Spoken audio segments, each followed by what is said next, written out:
Nk'uko ubibona iyi ni indirimbo ya Bruce Melody yitwa iyo foto, imaze kugira views miliyoni 2 ku minsi 5 imaze isohotse.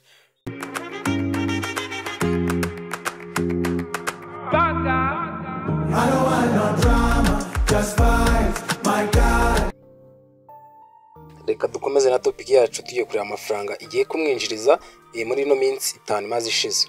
Urabona ifite nyine nawe ni umuhanzi ukomeye, n'uyu nguyu bakoranye nawe n'umuhanzi ukomeye, bose barebwaga, niyo mpamvu no video ye y'indirimbo irimo ibasha kuba yakwihuta kuba yakongera views.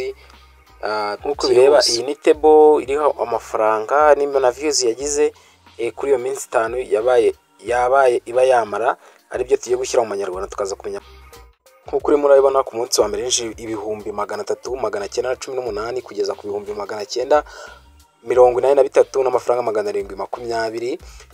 Ku munsi wa kabiri yinjiza ibihumbi 292 n'amafaranga 422 kugeza ku 956 n'amafaranga 732.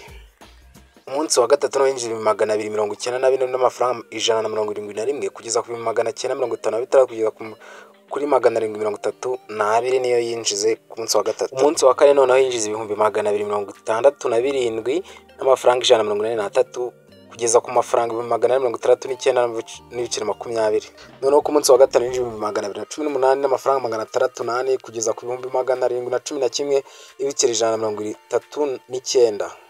Aya mafaranga turi kuba twakubwira na amafaranga ari mu kigereranyo nyine cy'umu hagati ashobora kubafata. Noneho tugiye kureba ku munsi uyu munsi twakoze iyi video.